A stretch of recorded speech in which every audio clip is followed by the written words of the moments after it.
juga Ibu, ini terkait dengan topik HSE ya.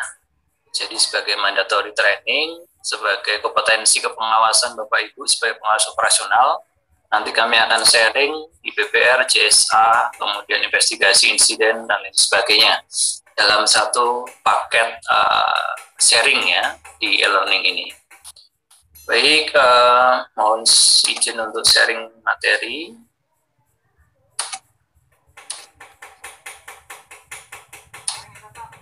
Apakah sudah terlihat, Mbak Ita, Bapak Ibu?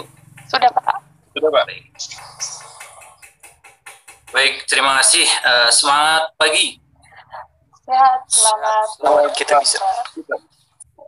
Baik, terima kasih Bapak Ibu peserta webinar pada siang hari ini, baik dari corporate di head office ataupun rekan-rekan Bapak Ibu dan rekan semua dari seluruh job set ya yang telah berkenan untuk hadir.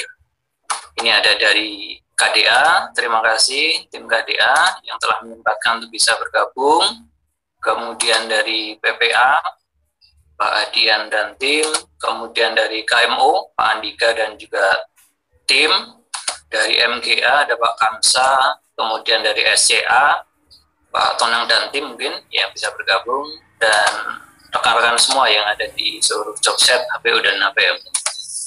Baik, Bapak Ibu, pada siang hari ini kami sharing terkait dengan materi IPPR.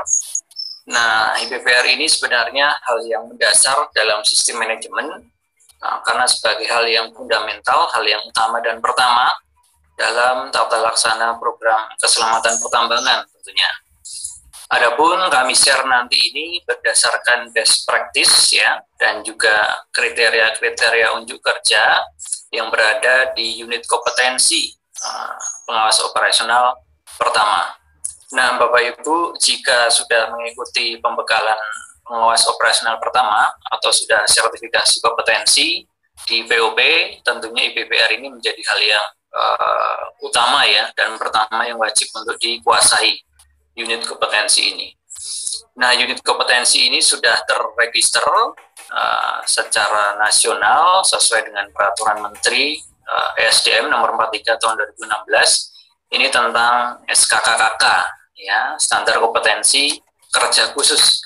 Jadi saya, Bapak Ibu dan rekan semua yang bekerja di dalam area operasional penambangan mineral dan juga batu bara Minerba itu diatur standar kompetensinya, terutama lingkupnya adalah POP. Di sana IDPR ini merupakan salah satu materi unit kompetensi yang harus dikuasai oleh seorang pengawas operasional, dan ada 7 unit kompetensi yang lain.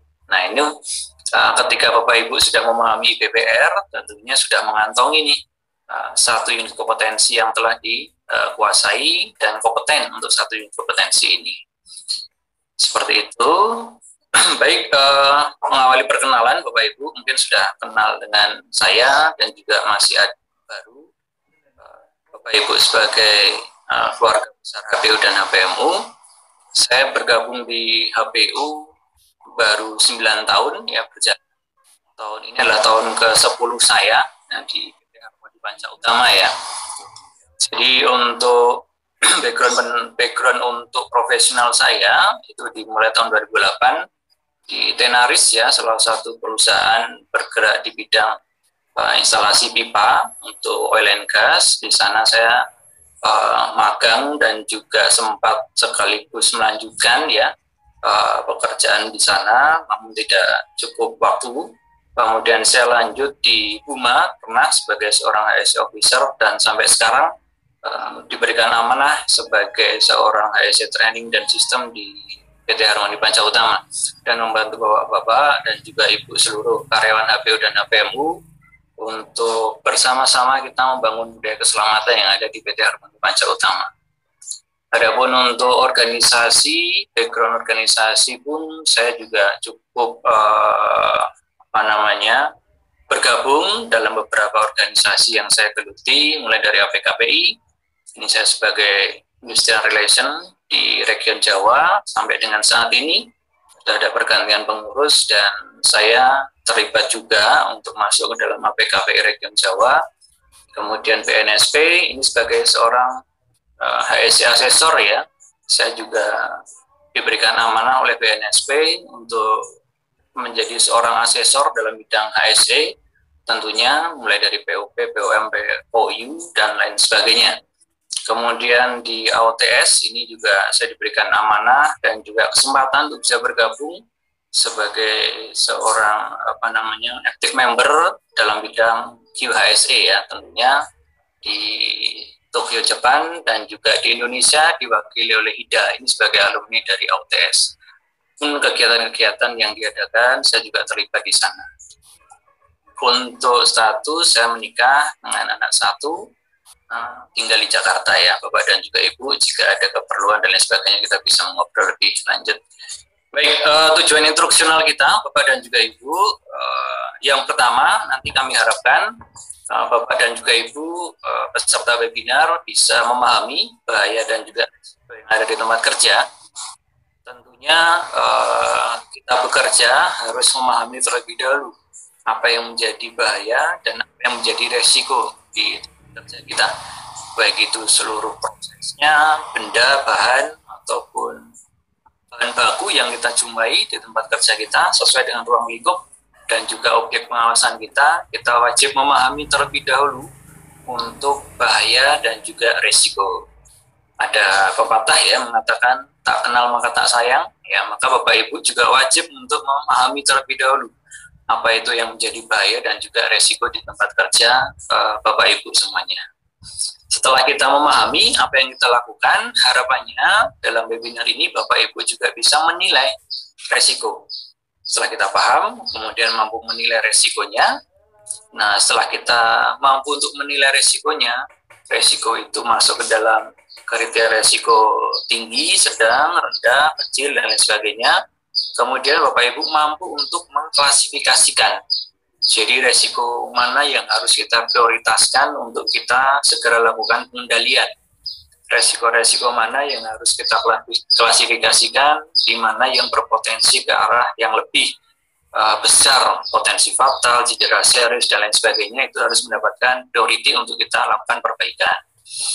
Kemudian setelah itu kita juga diharapkan mampu untuk mengendalikan setelah kita paham bahaya dan resiko yang ada di tempat kerja kita, mampu menilai resikonya, kemudian kita mampu mengklasifikasikan resiko itu, dan yang terakhir adalah mampu untuk mengendalikan. Mengendalikan di sini sekaligus juga mampu untuk melakukan perbaikan. Jadi setelah kita klasifikasi, kita mampu mengendalikan dan melakukan perbaikan. Harapannya apa? Harapannya bahaya tadi tidak menjadi dampak yang lebih besar, dampak yang tidak terkendali, yang tidak teridentifikasi, tidak teridentifikasi, sehingga alhasil nanti akan berdampak pada sejumlah kerugian. Nah, bisa jadi kerugian itu terjadi suatu kecelakaan yang berdampak pada cedera pada orang, kemudian kerusakan pada alat, ataupun ke pencemaran lingkungan ya, dan juga ke derajat kesehatan, penurunan kesehatan kerja. Nah, ini kita harapkan nantinya kita banyak berdiskusi. Ketika ada hal-hal yang ingin didiskusikan, silakan kami membuka peluang untuk kita bersama-sama untuk berdiskusi bagaimana baik dan efektifnya program IPPR yang ada di tempat kerja kita. Dan juga Bapak Ibu, kami harapkan nantinya kita juga diberikan amanah oleh perusahaan untuk melakukan sertifikasi kompetensi. Nah, IPPR ini adalah, tadi disampaikan saya di awal, merupakan satu unit kompetensi yang wajib dipahami Bapak Ibu sebagai seorang pengawas operasional. Ketika ini sudah memahami konsep dasar IPPR, alhasil Bapak Ibu nantinya ketika ikut uji sertifikasi kompetensi pun kita harapkan bisa menguasai ya penuh dan dinyatakan kompeten di unit kompetensi IPPR ini. Baik, Bapak dan juga Ibu, adapun untuk dasar ya referensi kenapa perusahaan-perusahaan itu wajib menerapkan IPPR ya. Jadi tidak hanya di perusahaan pertambangan mineral saja yang wajib untuk menerapkan IPPR ini, tapi juga seluruh area kerja ya, baik itu prosesnya dalam bidang industri, manufaktur, tekstil, garment, Bahkan ke keuangan pun ya itu juga perlu memitigasi adanya suatu risk management, melakukan identifikasi bahaya, penilaian resiko, dan juga pengendalian resiko-resiko yang dihadapi. Nah, dalam konteks di sini saya sharing kaitannya dengan di tempat kerja kita karena perusahaan pertambangan batu bara dan juga mineral, ya kita induknya di Minerba, maka tentunya BPR ini menjadi salah satu syarat utama dalam proses pengendalian ya sistem manajemen suatu pengendalian risiko yang ada di tempat kerja kita. Nah, dasar-dasar yang ada, dasar referensi, banyak sekali diatur Bapak Ibu ketika kita membuka referensi-referensi legal requirement yang ada di tempat kita, ya, baik itu standar nasional ataupun standar internasional yang digunakan, ada banyak hal yang mengatur untuk identifikasi bahaya dan penilaian risiko. Di Minerba kita ketahui ada SMKP. SMKP ini sesuai dengan Kepdikjen 185 jelas diatur bagaimana manajemen resiko itu wajib untuk disediakan, ya, wajib untuk dijalankan dan dikendalikan. Ini ada di klausul 2.2 kaitannya dengan manajemen resiko. Di sana ada penetapan konteks resiko, kemudian komunikasi konsultasi, ya, kemudian ada faktor eksternal dan juga faktor internal mitigasi di sana sampai ke proses evaluasinya. Dijelaskan dengan sangat detail bagaimana proses manajemen risiko itu wajib dijalankan di pertambangan mineral dan juga batubara. Kita bicara tentang industri yang lain, bagaimana? Ada juga di industri yang lain, ada di SMK 3, ini di PP 50 tahun 2012, di klausul 212, ini BPR juga menjadi syarat yang mandatori. Syarat mandatori yang wajib dijalankan seorang pengusaha, pengawas operasional, pengawas teknis, dan juga Bapak Ibu sebagai pengawas langsung di lapangan, ini juga wajib melakukan identifikasi bahaya dan penilaiannya, serta mengendalikan resiko yang ada di tempat kerja itu. Yaitu apa ya? Bisa dibantu, ya, Bapak dan juga Ibu. Ada yang bisa memberikan apa itu bahaya? KDA nih, dari KDA. Tim KDA. Apa itu bahaya?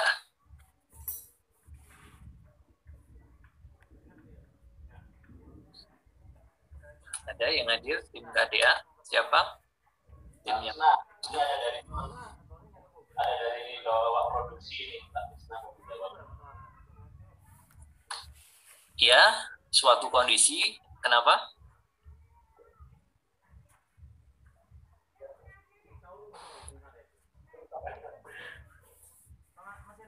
Sama kirim Mbak Tusna, jadi saya bisa dari aktivitas, jadi bisa dari material, dan dia bisa mengibatkan kerugian Mbak Tusna. Oke, jadi sudah kenal ya dengan bahaya ya. Oke, terima kasih Pak. Yang lain coba dari AMO. Dari AMO, apa itu bahaya ya? Jangan ke situ, jangan ke tempat itu bahaya tempatnya ya. Jangan ke sana, di sana bahaya. Nah, bahaya itu sebenarnya apa? Kita wajib paham dong bahaya itu terlebih dahulu. Bapak dan juga Ibu. Ini dari AMO, siapa ini yang bisa memberikan feedback? Bahaya apa ya? Bahaya ya?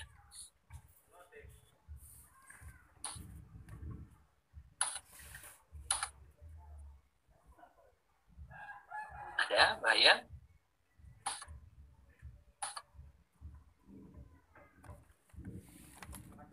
Pak Masudi, bahaya itu apa ya Pak ya?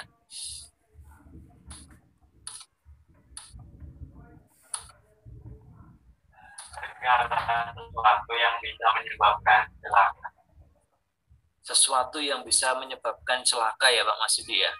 Oke, itu bahaya.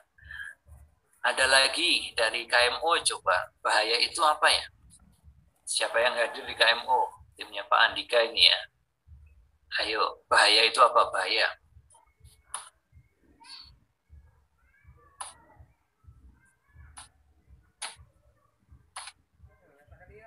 Pak siapa? Pak Maijon? Pak Dengan Pak Malan. Hah? Pak Malan.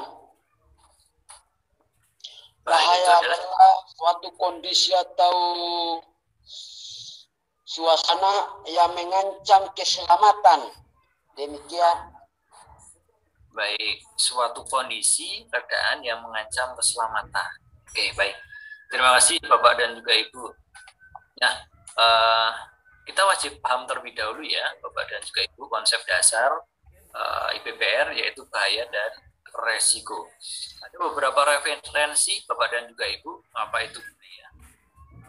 Menurut ISO 45001, ini disebutkan bahwasanya bahaya itu merupakan sumber atau situasi yang berpotensi menyebabkan cedera dan sakit.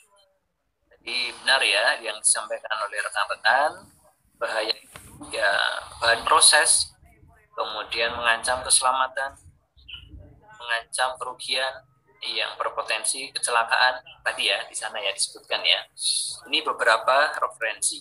Ada juga yang menyatakan menurut Sulaiman Ramli, bahaya adalah segala sesuatu yang ada di tempat kerja kita, termasuk situasi ataupun tindakan yang berpotensi menimbulkan kecelakaan. Nah, ya, menimbulkan kecelakaan. Berdampak kepada manusia, bisa cedera, berdampak ke alat atau unit bisa rusak atau gangguan lainnya. Ya, ini adalah bahaya menurut Sulaiman Ramli. Ya.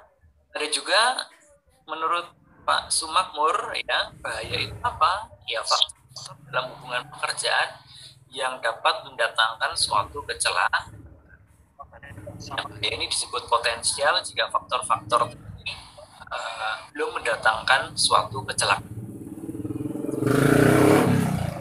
Bapak dan juga Ibu, ya dalam teks di sini itu adalah segala sesuatu tadi ya.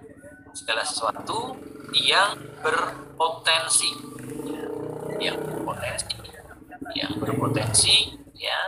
berpotensi apa bisa menimbulkan kecelakaan ataupun kerugian ya, bisa cedera sakit, kecelakaan pada alat, pada manusia bisa cedera dan lainnya. Nah, benar ya tadi yang disampaikan Bapak Ibu, terima kasih. Nah, yaitu ya sesuatu yang ada di tempat kerja kita, bisa di tempat kerja, bisa di rumah, bisa di dalam perjalanan, ya, bahan kegiatan kondisi yang berpotensi. Ini berpotensi ya, potensi menyebabkan cedera, kerusakan ataupun kerugian. Itu bahaya. Ya, pahami dulu sampai di sini Bapak dan juga Ibu, apa itu bahaya.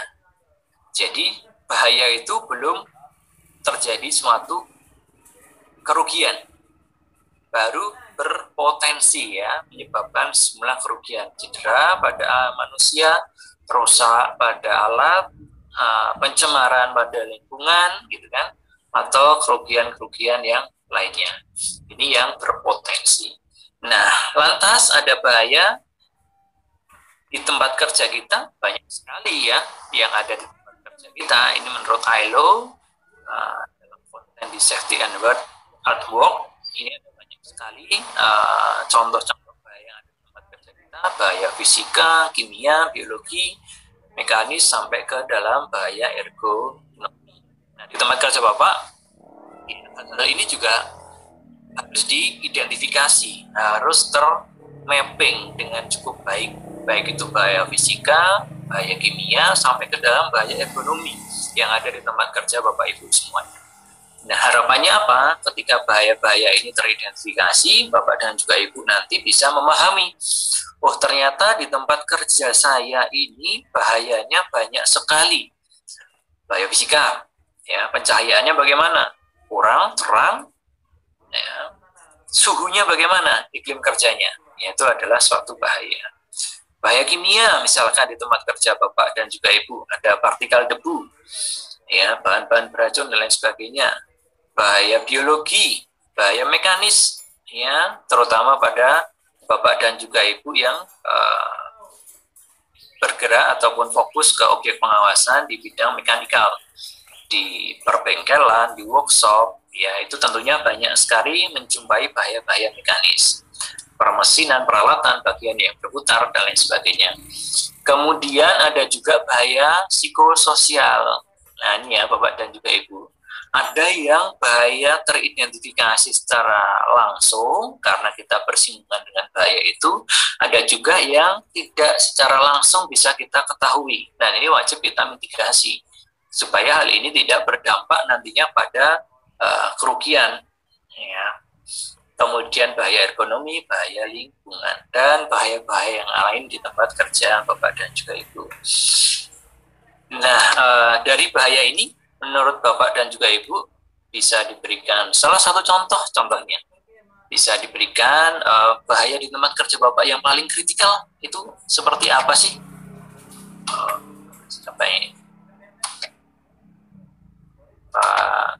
Pak Anggi Nugraha. Halo Pak Anggi. Halo. Iya. Contoh bahaya di tempat kerja Bapak yang paling kritikal, bahaya apa ya Pak?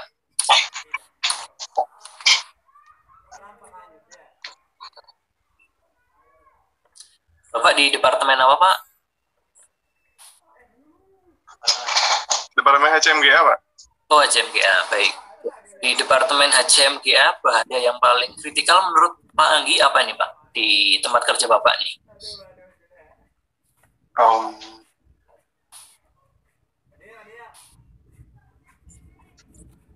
Bentar Pak, HCMGA. Kan kebanyakan kita di kantor Pak paling mengenai Di kantor. Iya, karena di kantor bisa ke bahaya ergonomi, bisa ya ergonomi Pak, ya ergonomi nanti bisa menyebabkan apa? Low back pain atau baik, ya, bisa berdampak pada low back pain ya. Bahaya di area kerja Pak Anggi. Nah, selain di office, sebenarnya Pak Anggi di Departemen HCMGA juga scope of work-nya mulai yang besar ya, tidak hanya di area office saja, pengaturan cuti, kemudian penyediaan instalasi WMP misalkan ya, untuk air bersih ya, air minum, pengantaran dan lain sebagainya. Ini juga perlu kita identifikasi Pak Anggi ya, bagaimana di tempat kerja kita, walaupun di area office nih, di Departemen Finance, di HCMGA, tidak sebatas di area office saja, ternyata kegiatan HCMGA juga sampai ke area tambang yang perlu kita kendalikan. Baik, terima kasih Pak Anggi. Nah, Bapak dan Ibu, kemudian kita pahami bahaya, ada bahaya dan juga ada resiko yang ada di tempat kerja kita Bapak dan juga Ibu. Nah, lantas resiko itu apa ya? Bapak dan juga Ibu, ada yang bisa memberikan feedback? Apa itu resiko? Tadi ada bahaya, sekarang ada resiko. Nah, ini harus kita pahami terlebih konteks pemahaman dasar di IPB. Ada yang bisa memberikan feedback, Bapak dan juga Ibu? Apa itu resiko? Resikonya besar sekali ya di tempat itu. Wah, bahayanya seperti ini, resikonya ini. Ada yang bisa memberikan feedback? Siapa ini? Dari PPA? Dari PPA, siapa ini dari PPA? Bukan Pak Adian ya. Apa itu resiko ya? Bisa memberikan ini feedback. Apa itu resiko? Dari PPA siapa ini yang hadir? Bapak Ibu? Ya.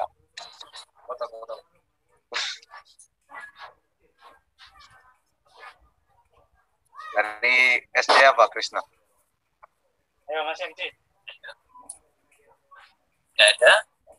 Halo. Halo. Ya. Dengan siapa ini Pak? Dari MC. Iswan. Dari Safe SCA. Oh ya, siap. Ini resiko itu apa Pak? Resiko itu adalah kemungkinan bertemunya dua bahaya atau lebih yang dapat menimbulkan kerugian. Baik.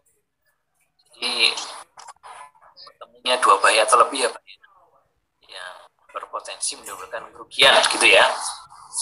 Baik, terima kasih Pak. Betul. Ya.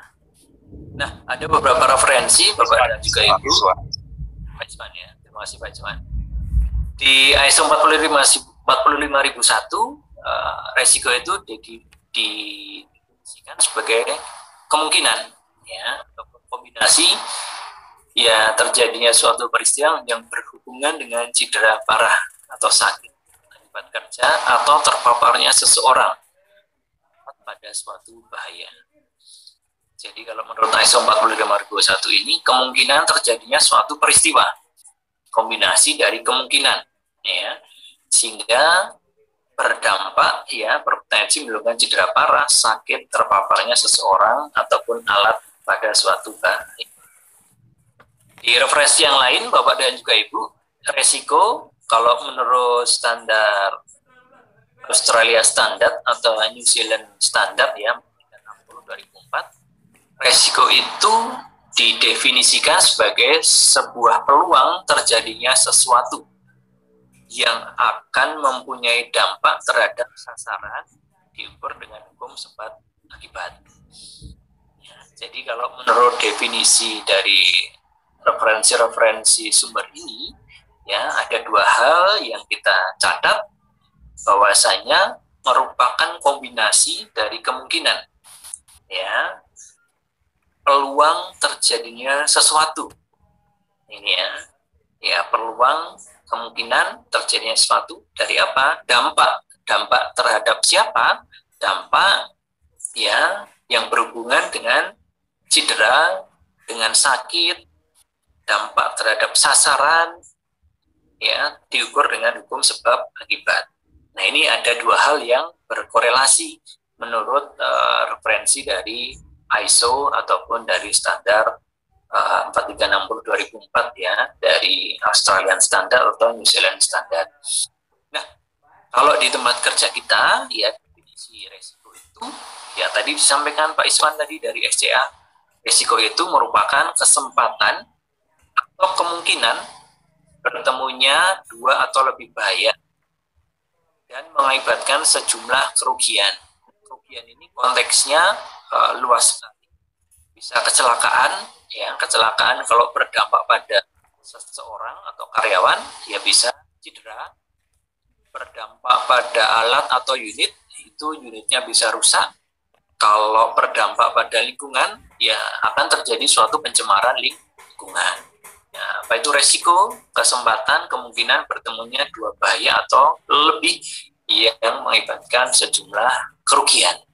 Dipahami dulu ya Bapak dan juga Ibu, bahaya dan resiko. Apa itu bahaya? Apa itu resiko? Bapak dan juga Ibu, secara garis besar bahaya dan resiko bisa kita gambarkan sebagai terlampir ya Bapak dan juga Ibu. Jadi bahaya adalah sesuatu ya yang berpotensi yang menimbulkan sejumlah kerugian. Kerugian itu bisa apa saja?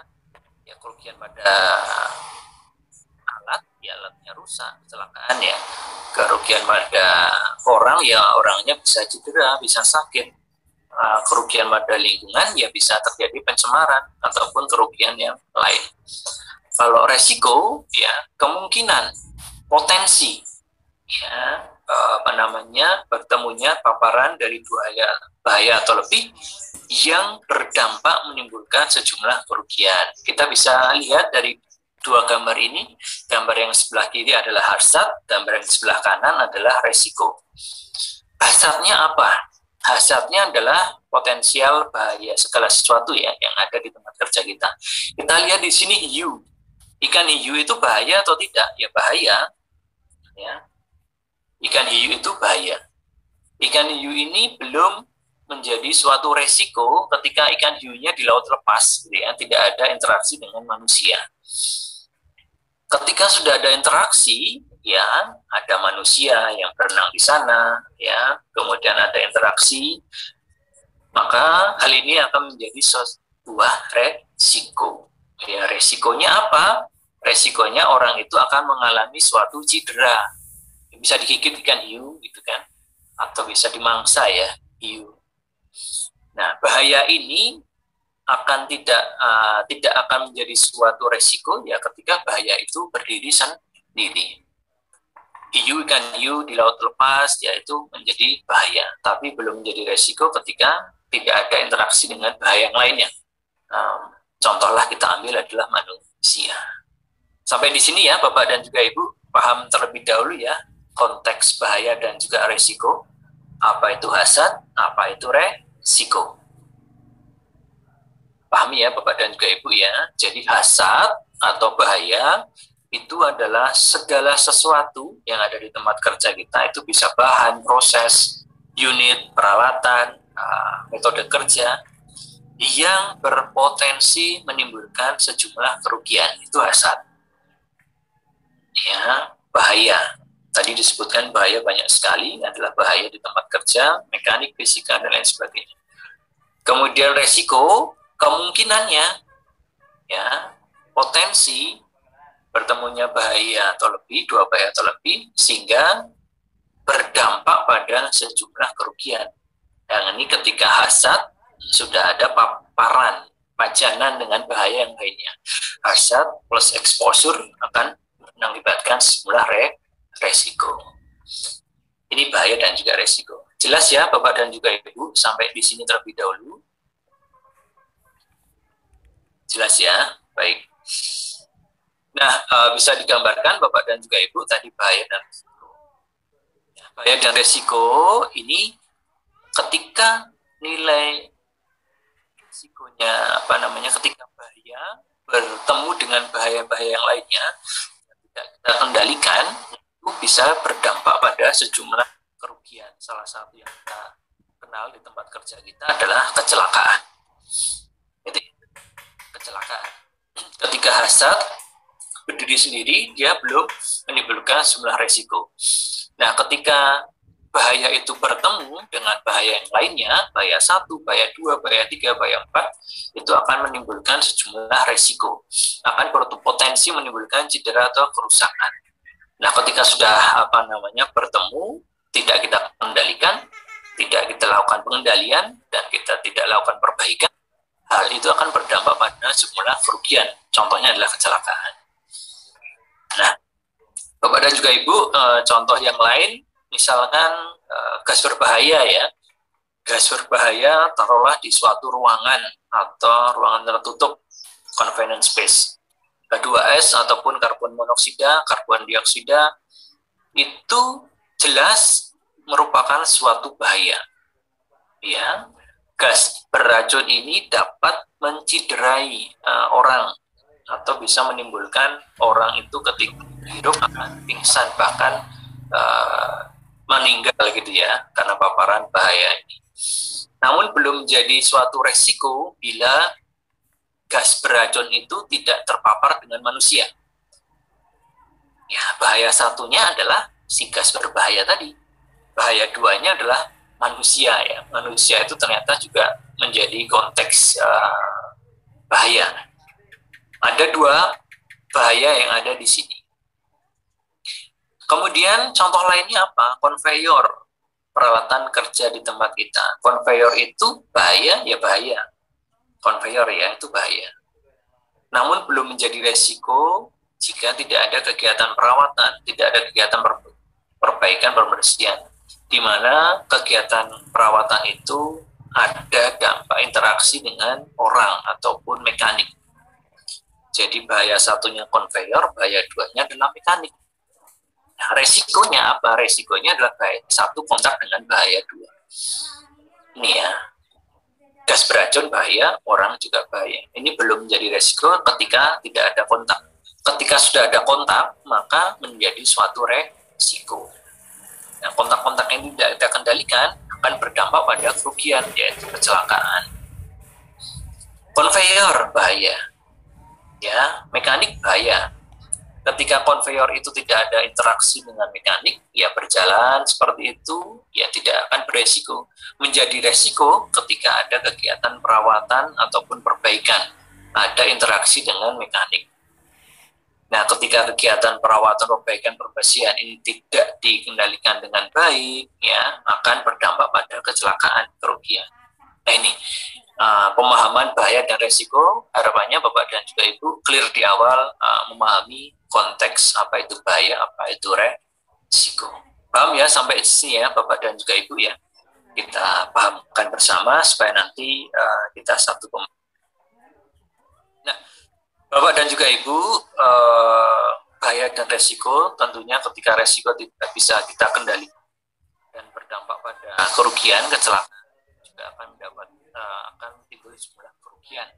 Kalau menurut International Loss Control Institute, ini teori Gomes ya, Iceberg Model of Accident Cost, bahwasanya di tempat kerja kita bahaya-bahaya yang muncul itu akan berdampak pada sebuah kerugian. Kerugian yang muncul itu yang tampak biasanya adalah lebih kecil daripada yang tidak tampak.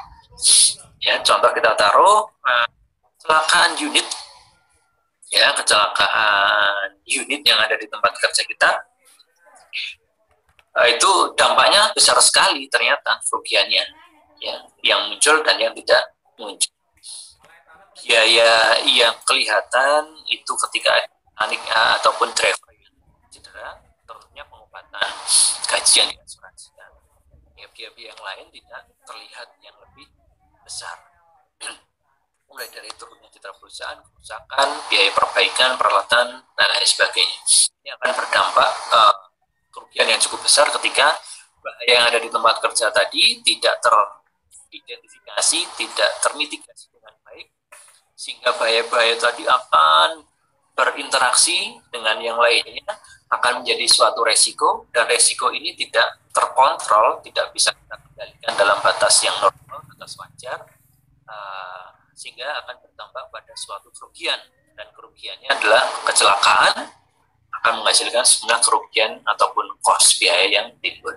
Dan ini kita tidak harapkan Bapak dan juga Ibu sebagai seorang pengawas operasional yang mempunyai tanggung jawab dan juga tanggung jawab moral terkait dengan keselamatan supportnya di bawahnya, dan semua objek pengawasan yang berada di bawah area operasional kita dipastikan semuanya telah teridentifikasi dengan baik dan juga terkendali dengan cukup baik.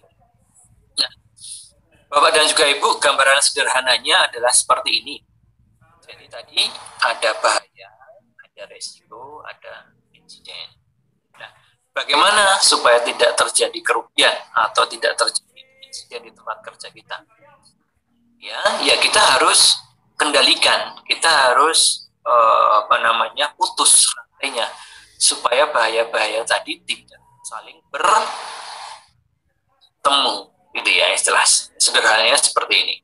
Ada bahaya 1, bahaya 2, bahaya 3 di tempat kerja kita, itu akan beresiko.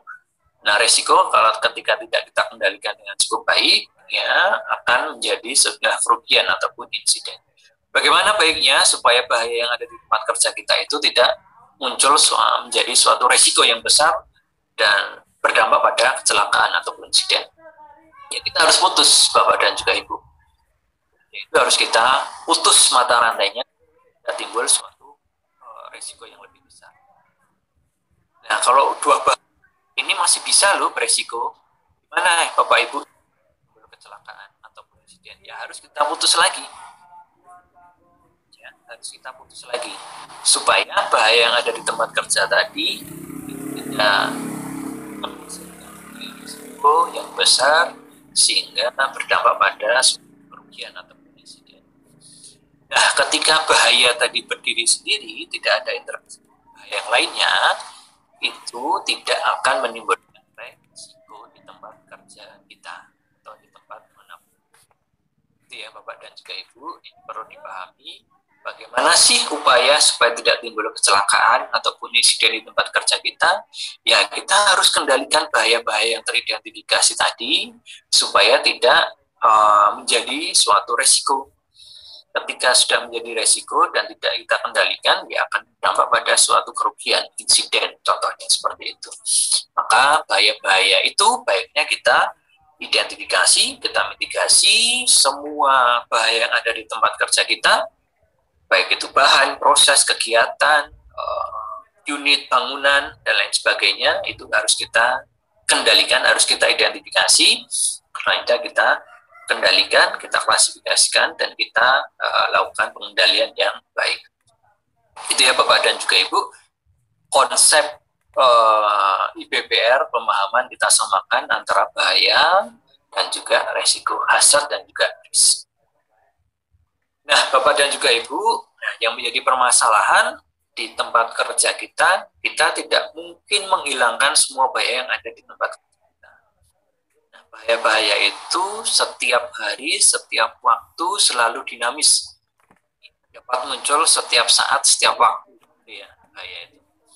Jadi tidak mungkin kita bisa menghilangkan semua bahaya, dan bahaya itu dapat muncul setiap saat.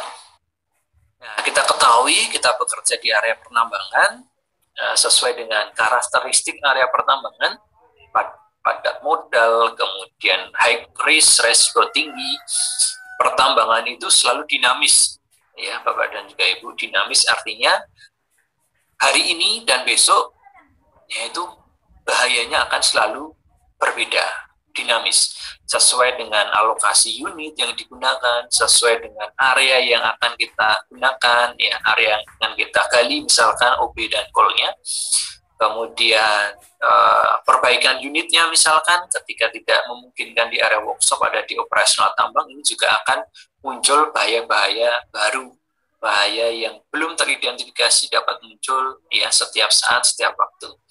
Ini yang menjadi permasalahan kenapa kita tidak bisa menghilangkan bahaya dan kenapa IBPR itu penting kita lakukan. Baik Bapak dan juga Ibu, dari situ maka kita perlu memahami ya bagaimana pengendalian yang terintegrasi tadi, pengendalian yang komprehensif tadi.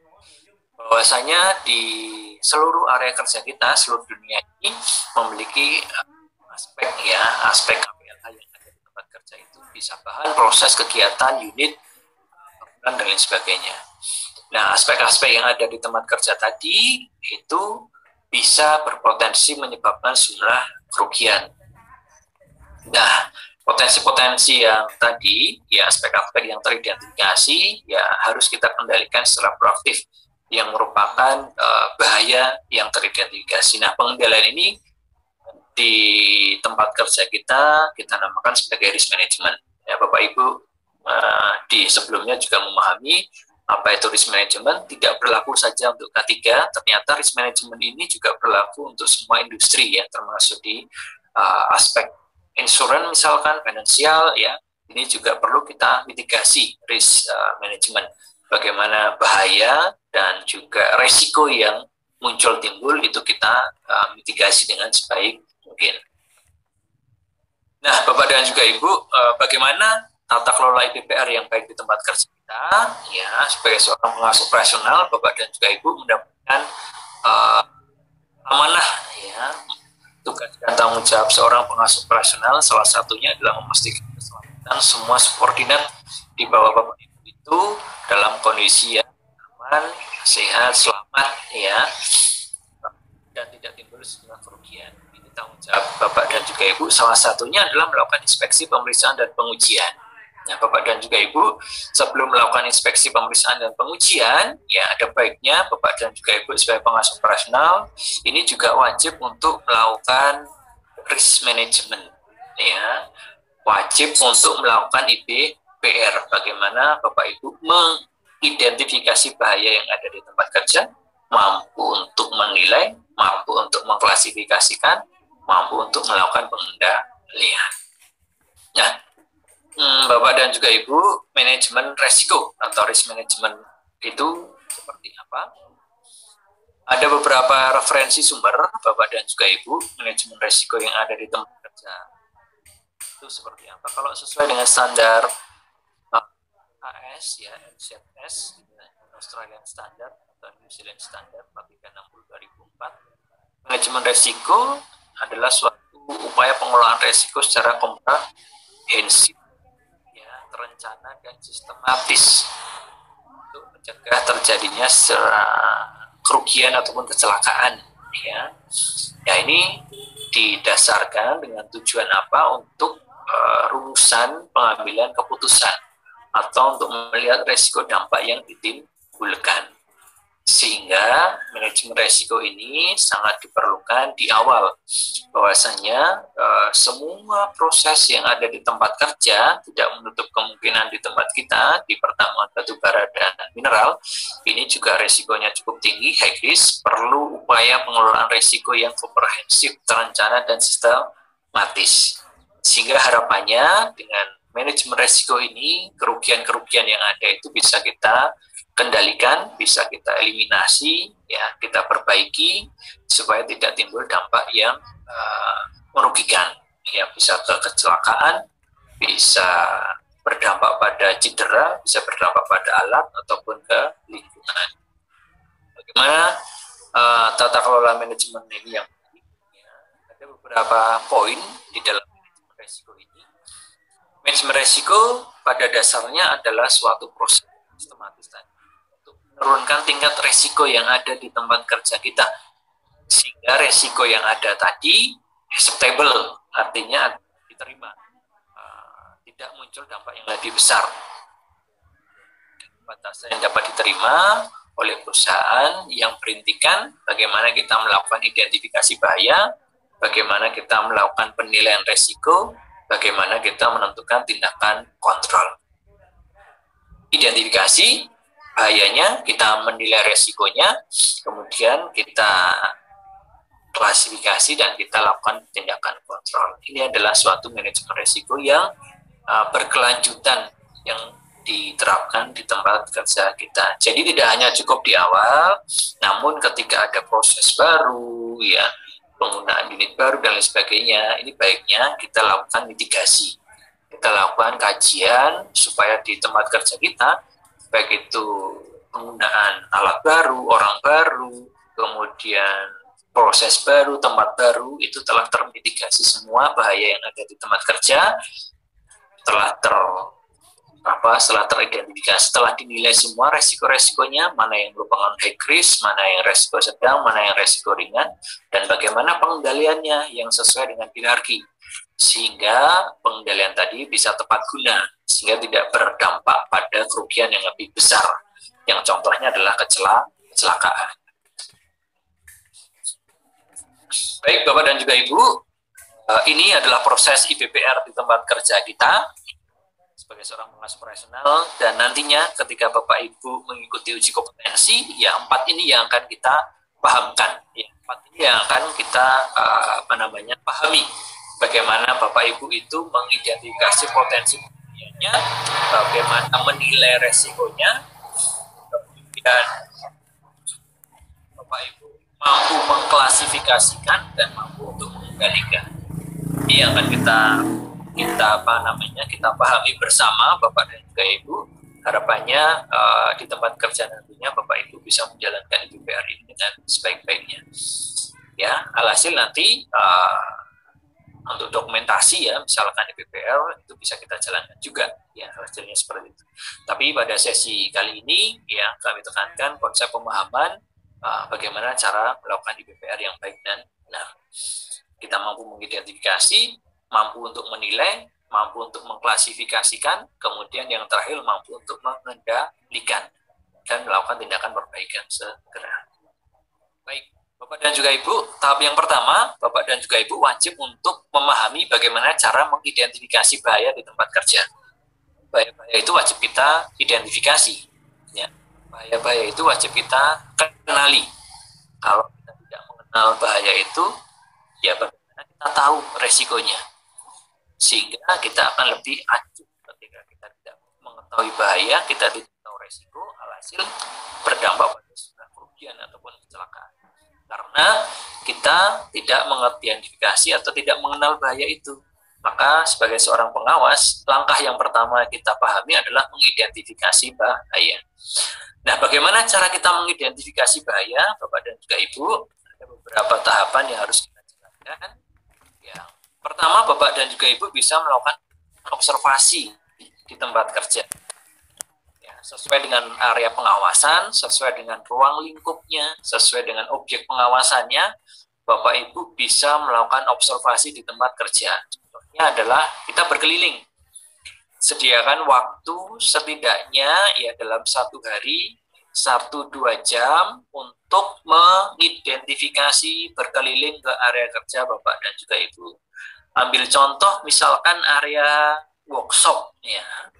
Area workshop tentunya banyak sekali ya. Ada workshop aplikasi, workshop A2B, ada workshop tire dan lain sebagainya. Nah, Bapak dan juga Ibu, sesuai dengan ruang lingkup tanggung jawabnya, silakan sediakan waktu untuk berkeliling ke tempat kerja itu, perhatikan hal-hal yang bisa menjadi sumber kecelakaan yang ada di tempat kerja itu.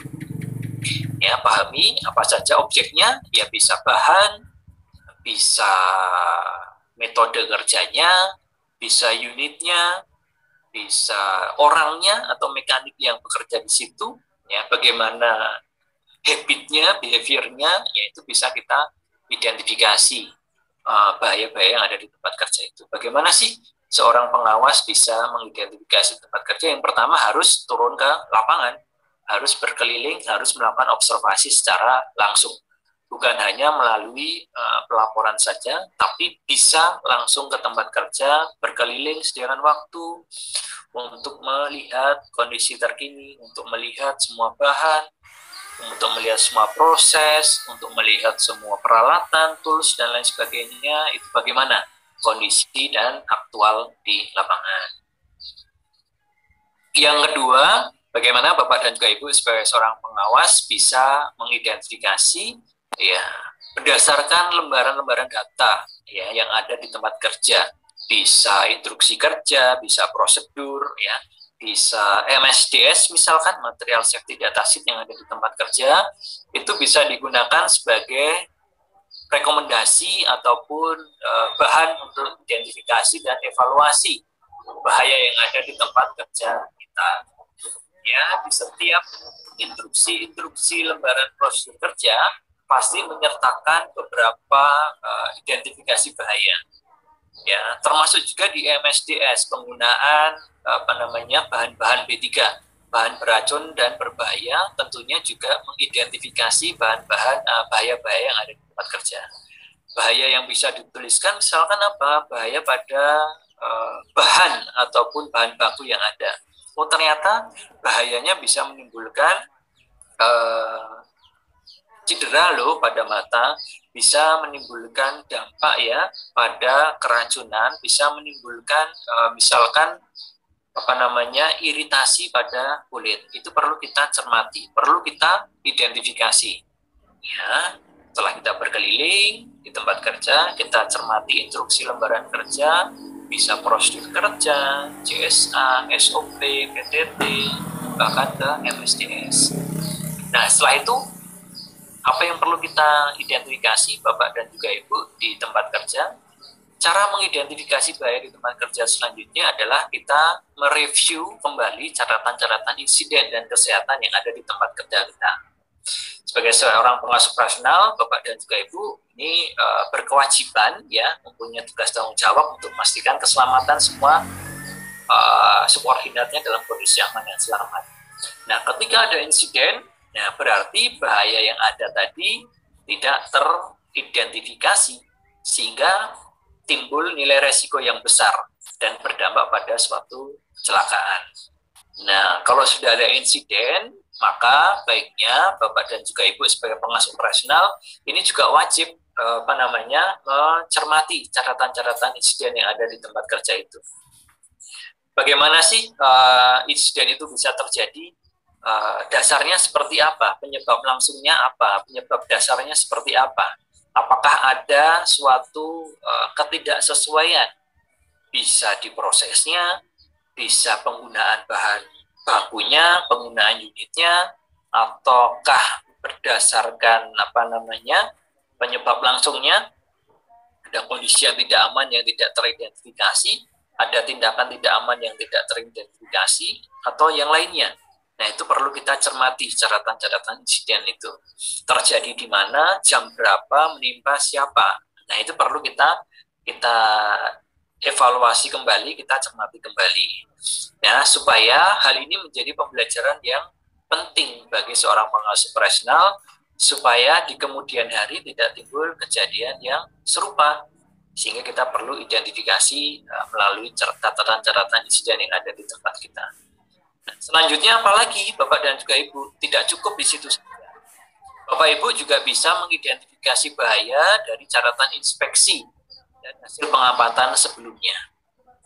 Nah, ada beberapa inspeksi yang ada, misalkan oleh pengawas yang lain, misalkan oleh customer, misalkan oleh pihak eksternal, Bapak dan juga Ibu bisa melakukan review, evaluasi dari catatan inspeksi yang ada. Oh, ternyata di dalam catatan inspeksi itu ada bahaya yang telah teridentifikasi, namun bahaya itu belum kita kendalikan, belum sampai close. Nah, ini perlu kita cermati bersama. Hal ini bisa berdampak pada suatu risiko yang lebih besar ketika bahaya itu tidak kita kendalikan, bahaya itu tidak kita identifikasi, sehingga berdampak kepada nilai risiko yang lebih besar dan berdampak pada kerugian. Nah, selain juga inspeksi, Bapak Ibu, pahami juga sumber energi utama setiap tempat kerja. Ada nggak yang berpotensi menghasilkan sejumlah kerugian atau yang beresiko? Bisa misalkan instalasi ya, yang kita gunakan, penggunaan pressure yang bertekanan tinggi, bisa kelistrikan misalkan, ya, itu perlu kita mitigasi juga, perlu kita identifikasi penggunaan sumber energi yang pada mulanya kita gunakan untuk mendukung proses pekerjaan kita, tetapi juga kita perlu ketahui, perlu kita identifikasi sumber energi itu bisa berdampak pada sejumlah kerugian, makanya perlu kita kendalikan. Nah, yang terakhir, Bapak dan juga Ibu, itu bisa juga melakukan diskusi dan konsultasi, komunikasi dengan orang-orang yang terlibat di dalam pekerjaan itu. Ini menjadi penting bagi seorang pengawas operasional, karena pengawas operasional juga perlu mengenal, perlu mengetahui ya kompetensi dari masing-masing subordinat di bawahnya. Ya, bagaimana mereka melakukan pekerjaannya, apakah sesuai dengan prosedur kerjanya, atau mereka sering melakukan shortcut, misalkan jalan pintas. Ataukah mereka sudah memahami pekerjaan itu, ataukah mereka belum mengetahui pekerjaan itu tapi terpaksa untuk melakukan pekerjaan itu. Ya, apakah pekerja subordinat tadi sudah mengetahui bahayanya, sudah mampu untuk melakukan pengendaliannya atau belum. Nah, ini perlu kita lakukan diskusi dan juga konsultasi. Nah, harapannya apa? Harapannya kita melakukan koordinasi, diskusi, konsultasi, ada komunikasi dua arah yang baik antara seorang pengawas dan juga seorang subordinat bawahan Bapak Ibu, sehingga akan tercipta suatu hubungan yang harmonis tentunya ya, dari seorang pengawas kepada seorang subordinat. Oh Pak, di tempat saya ini kalau malam ternyata lampunya kurang nih Pak ya, di section ini. Oh Pak, ternyata kalau malam ini kami hanya satu orang. Alhasil ada pekerjaan yang banyak kita lakukan. Nah, itu perlu kita identifikasi. Selain bahaya-bahaya peralatan, bahaya bahan proses, ternyata juga bahaya-bahaya yang lain yang ada di tempat kerja kita perlu kita kendalikan dengan baik dengan melakukan diskusi dan juga konsultasi. Tahap yang pertama, Bapak dan juga Ibu wajib memahami bagaimana cara mengidentifikasi bahaya di tempat kerja kita. Berkeliling, kemudian kita bisa melakukan review lembaran catatan-catatan, kemudian diskusi konsultasi, kemudian dari hasil catatan insiden kecelakaan bisa kita review kembali. Itu langkah yang pertama, Bapak dan juga Ibu, bagaimana mengidentifikasi bahaya. Nah, Bapak dan juga Ibu, kita coba ya bagaimana seorang pengawas di tempat kerja mengidentifikasi bahaya yang ada di tempat kerja. Bisa terlihat di gambar ini merupakan alat ya, pompa ya, pump Ada kejadian seorang mekanik sedang memperbaiki pompa yang ada nih. Kemudian tali lehernya melingkar di leher, tali etikat melingkar di leher, tersangkut bel pompa sehingga mekanik jatuh dan terbentur pompa. Nah, kalau melihat gambar ini, ya, alhasil terjadi suatu kerugian atau kecelakaan, mekanik jatuh dan terbentur pompa. Nah, tadi di awal ada bahaya, ada resiko. Resiko itu muncul ya ketika bahaya 1, bahaya 2, bahaya 3 itu bertemu. Dari gambar ini Bapak dan juga Ibu bisa diidentifikasi bahaya satunya apa ya kira-kira ya Bapak dan juga Ibu ya.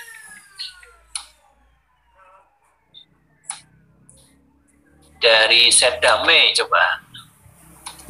Ada siapa dari damai? HPU damai.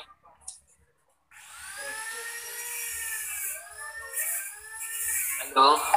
Pak Krisna. Ya, Pak. Ya, dengan siapa ini dari damai, Pak? Joni Pak Krisna. Oh, baik, Pak Joni. Pak Joni kalau melihat gambar ini, Pak Joni, Iya, Pak. ya bahayanya apa saja ya, Pak ya? Sehingga kok mekanik itu jatuh dan terbunuh. Oh, Pak, yang saya lihat ini kan di area seputaran genset di sini kan nggak tersusun rapi untuk area kerjanya, Pak, itu yang pertama. Terus untuk penutup valve-nya juga tidak ada. Terus oli ya, Tidak teratur, safety belt yang tidak ada, ini udah 2 bahaya Pak ya, Pak Joni. Ada lagi Pak Joni, bahaya yang lain. oli, Pak, ini oli ke air nih, Pak, terhadap di bawahnya nih, Pak. Oh baik, iya, jadi menjadi kondisi tidak aman ya Pak ya, terpeleset. Baik. Ada 3 bahaya Pak Joni, ada bahaya lagi Pak Joni yang teridentifikasi oleh Bapak dan tim nih, misalkan di damai. Terus yang biru-biru nih, Pak, potongan galon ini, Pak, mungkin bisa terinjak, itu akan baik, masuk baik. ke situ, jatuh. Baik, kondisi housekeeping ya Pak Joni ya. Betul, Pak. Ya. Baik, terima kasih Pak Joni. Siap. Baik, ini saya yakin kalau di damai tidak ada ya Pak ya. Di HPU dan HPMU tidak ada. Ini contoh di perusahaan. Ini Pak. Ya. 5 area Jadi, jaga dan bagus. oh iya, siapa? Baik, makasih Pak Joni. Jadi ada beberapa bahaya yang teridentifikasi kondisi yang tidak aman, misalkan dari housekeeping, kemudian bahaya yang 2 tadi disampaikan Pak Joni, valve-nya tidak tertutup guarding dengan baik, ya, sehingga berpotensi yang tali etikat yang melingkar bisa tersangkut ya. Kemudian jajaran oli yang berpotensi menimbulkan licin ya. Terima kasih Pak Joni, sehingga mekanik pada saat melakukan pekerjaan itu tersangkut ya etikatnya dan terjatuh. Nah, ini ada lagi nih Pak, bangunan terbakar. Ini bangunan terbakar timbul kebakaran karena sambungan kabel yang tidak kuat terbuka pada panel dari kayu. Kalau melihat seperti ini tentunya banyak sekali bahaya-bahaya yang teridentifikasi ya. Ada yang bisa memberikan feedback Bapak Ibu bahaya-bahaya? Ini saya yakin tidak di HPU dan ya, di tempat lain ini. Set mana yang belum? Dari PPA? PPA siapa tadi? Udah ya belum? Sorry, Pak Wisma. Ya Pak, silakan. Tidak ada penutup panelnya. Baik, tidak ada penutup panel. Baik, ada lagi?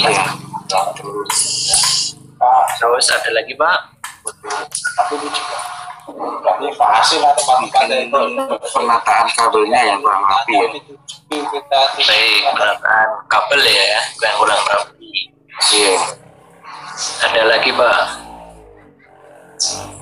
Bloknya kan blok kayu. Betul, baik. Bloknya dari blok kayu ya Pak ya. Jadi sangat bakar ya Pak. Baik. Ada lagi Pak? Nah, ini sudah terlihat. Baik, terima kasih Pak. Baik, benar yang disampaikan tadi ya, ada beberapa yang teridentifikasi, mulai dari instalasi kabel yang sudah rapi, ya muncul nanti bisa potensi-potensi closed circuit gitu ya, closed circuit ya, ataupun apa namanya konsleting. Kemudian boxnya juga dari kayu, tempat panelnya juga tidak terkendali dengan baik gitu ya, trafo tidak ada emergency shutdown dan lain sebagainya. Ini juga akan berpotensi ya ketika ada paparan-paparan dari luar, kena air hujan dan lain sebagainya, otomatis juga akan berdampak pada instalasi kelistrikan ini. Terima kasih Pak atas ininya feedback.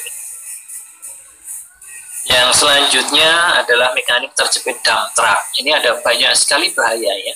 Mekanik terjepit dump truck, cek terpental dan penyangga tidak pernah. Nah, kalau dari kondisi seperti ini juga tidak di HPU dan HPMU ya, Bapak Ibu ya. Contoh di perusahaan X di Kalimantan ini saat perbaikan. Nah, kalau di HPU dan HPMU saya yakin tidak seperti ini ya. Nah, ada yang bisa memberikan feedback mengidentifikasi bahaya 1, bahaya 2 sehingga mekanik bisa terjatuh dan terjepit.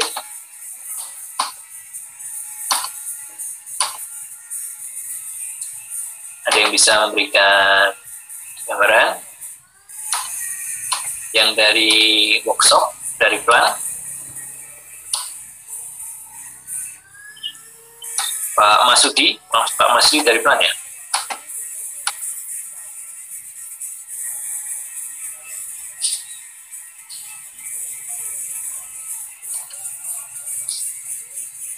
Pak Masudi dari KDA? Dari SCA TC Pak. Ya.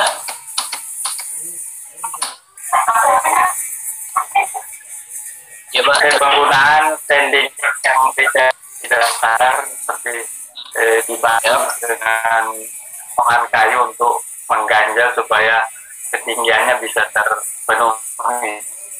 Oke. Baik. Pak.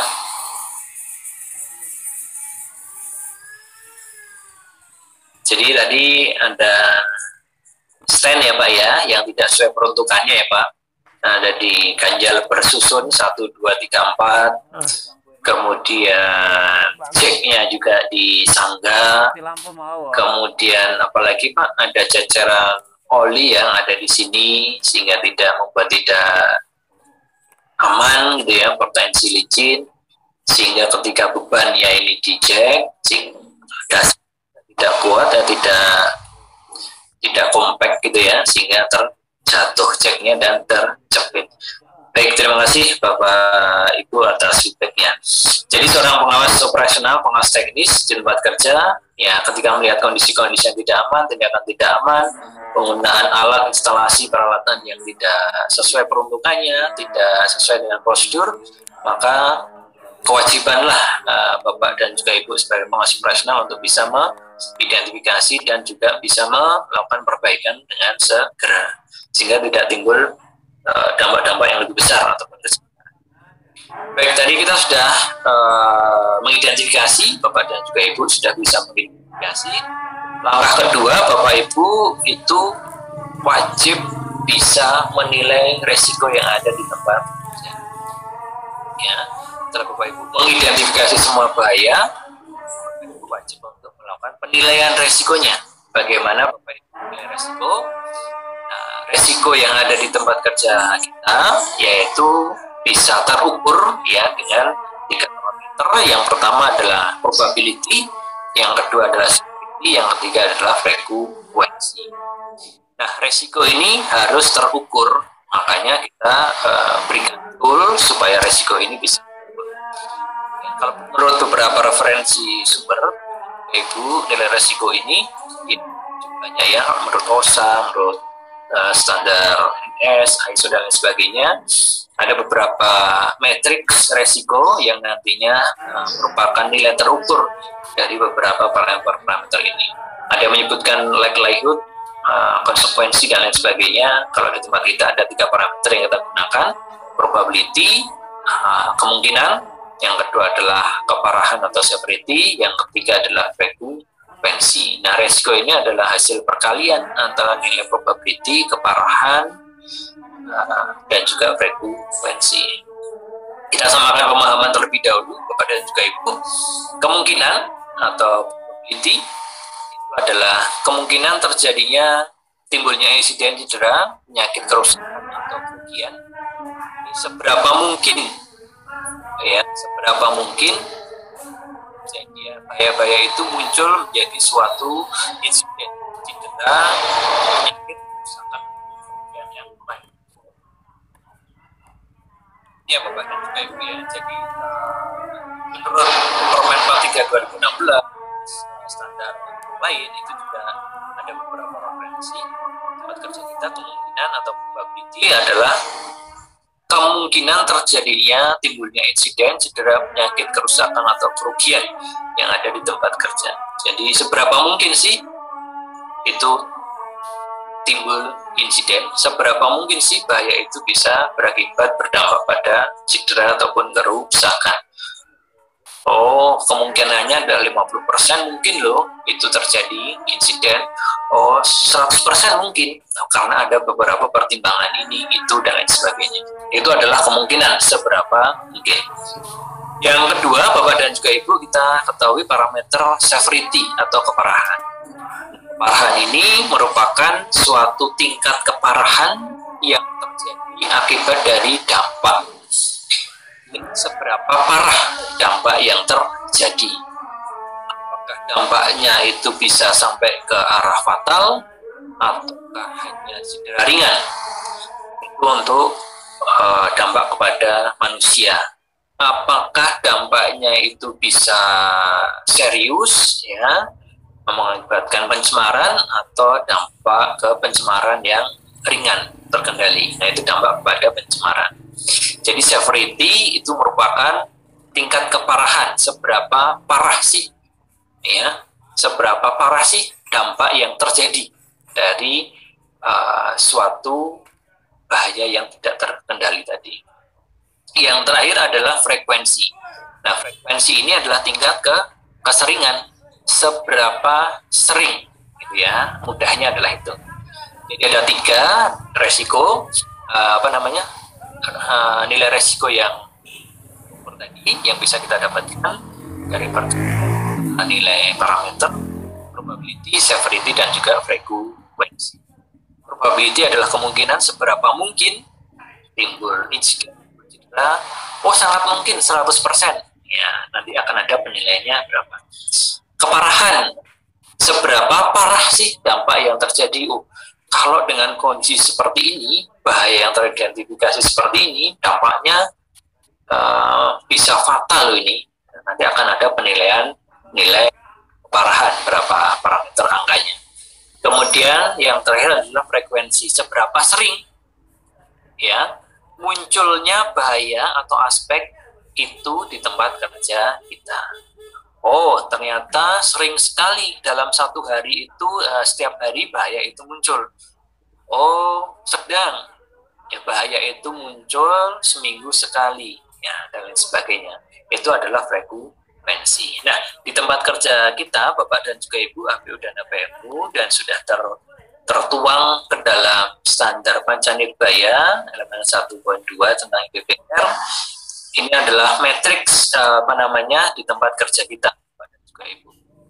Nah, metriknya ada metrik keparahan, severity, ada probability, tadi adalah kemungkinan, keseringan, frekuensi. Parameter nilai ukurnya, ya, kalau keparahan 1-5, kemungkinan juga 1-5, frekuensi 5-3-2-3-5. Seperti ini, Bapak dan juga Ibu. Dan ini sebagai nilai ukur nanti untuk mengetahui, untuk menilai bagaimana resiko itu, seberapa besar nilai resiko yang ada di tempat kerja dari bahaya yang teridentifikasi. Kita lihat kalau angka keparahan ini, misalkan seberapa parah tadi, kita kasih nilai 3, ya, ketika kita kasih nilai 3, nilai severity, berarti bahaya tadi, gitu ya, bisa menimbulkan cedera berat tanpa cacat permanen. Ini untuk dampak kepada manusia atau karyawan. Untuk dampak kepada alat atau kerusakan pada alat, ya, kerugian antara 1.000 US dollar sampai 5.000 US dollar.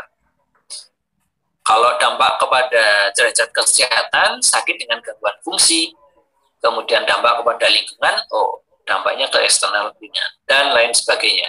Ya, sampai ke keparahan paling tinggi, yaitu angka 5, kita berikan parameter nilai 5, ketika dampak tadi bisa berdampak pada fatality, bisa berdampak pada nilai kerugian di atas 10.000 US dollar, dan lain sebagainya. Nah, ini untuk nilai kemungkinan, Bapak dan juga Ibu. Nilai kemungkinan ini seberapa mungkin tadi ya, seberapa mungkin terjadi suatu nilai kerugian, bisa insiden, penyakit, pencemaran, dan lain sebagainya dari bahaya yang teridentifikasi. Oh, ternyata kemungkinannya cukup mungkin besar terjadi insiden karena ada beberapa pertimbangan ini itu. 50%. Kalau kita beri angka 50%, ya seberapa mungkin terjadi, berarti kita kasih kemungkinannya ada 3. Dan lain sebagainya, sampai ke 75%, berarti kita kasih nilai parameter 5. Itu ya Bapak dan juga Ibu. Kemudian keseringan, seberapa sering bahaya atau aspek itu muncul dalam periode waktu tertentu. Misalkan setiap hari bahaya itu muncul, ketika setiap hari bahaya itu muncul, berarti kita berikan nilai parameter 5. Ya, pun sama ketika 5 tahun ya, frekuensinya 5 tahun sekali, ya kita berikan parameter 5. Kenapa? Ini ada beberapa pertimbangan aspek dalam referensi. Ketika suatu metode proses baru, alat baru ya, dalam kurun waktu tertentu ya, tidak mengoperasikan itu, kemudian pada suatu ketika diminta untuk mengerjakan tugas jabatan yang ada sebelumnya selama beberapa kurun waktu tertentu, ini juga frekuensinya cukup bahaya itu teridentifikasinya cukup sering, gitu ya, dan lain sebagainya. Ini yang kita gunakan sebagai pedoman Bapak dan juga Ibu untuk mengukur nilai resiko. Nah, Bapak dan juga Ibu, sekarang kita aplikasi bagaimana judgement atau penilaian Bapak Ibu ya kaitannya dengan nilai resiko yang ada di tempat kerja. Ini ada contoh kasus di perusahaan jasa pertambangan ya, terdapat operator baru. Ini ada operator baru, eskavator PC 800 dan masa kerja 2 bulan 10 hari ya, atas nama Saudara Mukio. Ini Saudara Mukio diminta pengawas untuk mengoperasikan alat berat eskavator PC 2000. Ya, tentunya alatnya berbeda ya kelasnya, dimana sebelumnya yang bersangkutan belum pernah mengoperasikan unit tersebut. Nah, ini Saudara Mukio diminta untuk mengoperasikan karena ada izin emergensi dari Saudara Mukidi. Saudara Mukidi ini adalah seorang operator tetap dari PC 20101 itu. Nah, pertimbangan pengawas ini tetap mengoperasikan PC 2000 karena apa? Karena cycle time digger dan hauler ini bisa berjalan dengan lancar tanpa harus stop operasi. Nah, dari kasus ini Bapak dan juga Ibu bisa memberikan rumusan resikonya, masuk resiko apa? Apakah resiko tinggi, resiko sedang, resiko rendah dari hasil penilaian PSF tadi. Silakan Bapak Ibu ya. Ya, kita tentukan tadi dari sini ya, nilai probability-nya berapa, kemungkinan terjadi insiden, seberapa mungkin, 1, 2, 3, 4, 5, keparahannya, Saudara Mukidi tadi, Saudara Mukio tadi mengoperasikan PC 2000, ketika mengoperasikan itu ada dampak keparahannya berapa parah ya, karena yang bersangkutan belum pernah mengoperasikan, operator baru di jabatan baru ya, tahu-tahu diminta mengoperasikan. Kemudian keseringan bahaya ya muncul, frekuensi yang bersangkutan diminta mengoperasikan selama 3 hari ya, karena si Saudara Mukidi itu izin emergensi. Bapak dan juga Ibu bisa memberikan feedback, menuliskan resiko P kali S kali F. Jadi contoh kasus ini.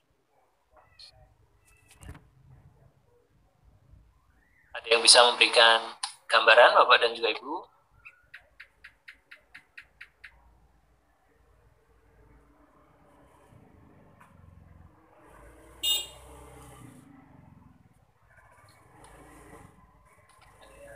Nah, tim ya, tim dari mana yang belum? Tim dari AMO, nih. Dengan siapa tim AMO? Pak Distra dan tim? Atau Pak Irfan dan tim? Halo, selamat siang tim AMO.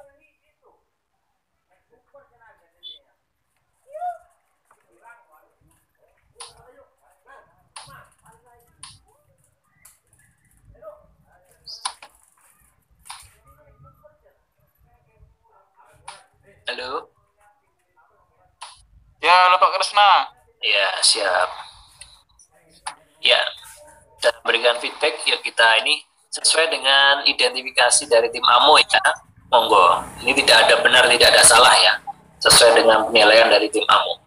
Dengan kasus seperti ini, ya dengan nilai probability berapa, severity berapa, frekuensi berapa, sehingga timbul nilai resiko berapa.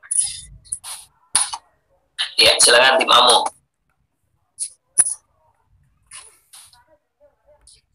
Kalau melihat dari kasus ini, tim AMO memberikan nilai probability berapa? Kemungkinan insidennya tinggi atau tidak mungkin terjadi insiden? Terjadi insiden Pak, kemungkinan Pak. Jadi sekarang Pak 45 sampai 100 Pak. 45 sampai 100. Ini nih Pak 5. Oh, kode bahayanya A ya, resikonya A ya. Sangat tinggi ya. A. Ya Pak. A. Kenapa pertimbangan A? Nilai resikonya berapa? Dari hasil penilaian tim AMO nih.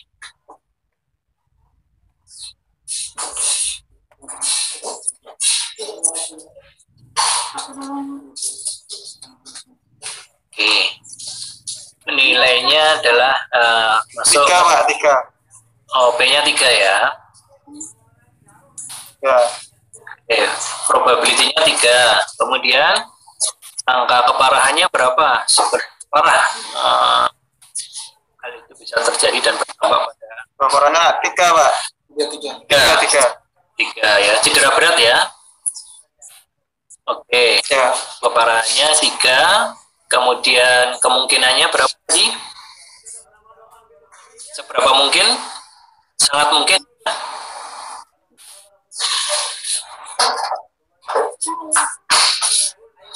Sangat mungkin berarti 5 ya? Ya, sangat mungkin.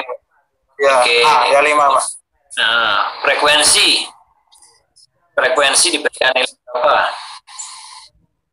Bahaya itu muncul 3 hari ya.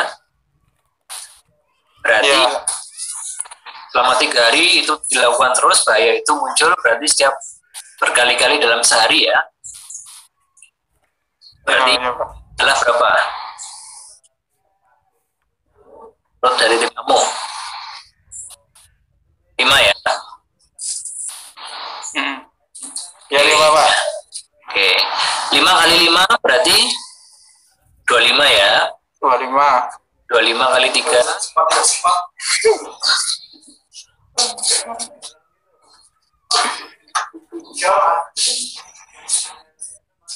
5 kali 5 25 kali 5 7 5 ya. Baik. Oke, makasih tim AMO atas penilaiannya. Jadi menurut tim AMO dengan kondisi seperti ini ada beberapa nilai yang teridentifikasi ya, mulai dari angka keparahan ya bisa berdampak kepada cedera berat ya. Kemudian kemungkinan terjadi insiden sangat mungkin karena yang bersangkutan operator jabatan baru gitu kan, dikasih nilai 5. Seberapa sering berkali-kali bahaya itu muncul berarti dikasih nilai 5. 5 kali 5 25 kali 3 adalah 75. Nah, Bapak dan juga Ibu, setelah kita menilai resikonya, kita mampu mengklasifikasikan resiko ini supaya apa? Supaya Bapak Ibu bisa mempunyai skala prioritas perbaikan dan pengendalian. Mana yang merupakan high risk priority yang harus kita kendalikan perbaiki segera. Selain itu, kita juga harus mampu melihat efektivitas dari langkah perbaikan yang kita lakukan. Semua ini ada kaitannya dengan cost and Bapak dan juga Ibu. Tadi disampaikan oleh tim AMO, ya, penilaiannya resikonya adalah bahayanya adalah A. Benar ya. Jadi hasil nilai resiko tadi adalah 75, maka parameter nilai resikonya yang muncul adalah dengan kode bahaya A, bahaya resiko tinggi. Itu ya Bapak dan juga Ibu, masuk ke dalam parameter nilai A. Berarti tindakan pengendalian yang dilakukan ya segera berhenti, memperhatikan proses pekerjaan itu tadi, tidak dilanjut ya, artinya adalah PC 2000 tadi di stop operasi, kemudian kita lakukan evaluasi dan lanjuti dengan perbaikan segera. Seperti itu Bapak dan juga Ibu. Dan yang lainnya, ya kalau menurut standar metrik di tempat kerja kita, Bapak dan juga Ibu, ini ada 4 kode bahaya yang ada di tempat kerja kita, mulai dari nilai resiko 101 sampai 125 itu bahaya kritis dengan kode bahaya AA, kemudian 45 sampai 100 itu bahaya resiko tinggi A, bahasa resiko sedang B, ya, bahasa resiko bahaya resiko rendah itu di C. Nah, ini ada beberapa hal kita mengklasifikasikan supaya apa? Supaya Bapak dan juga Ibu mampu membuat skala prioritas perbaikan yang segera dilakukan.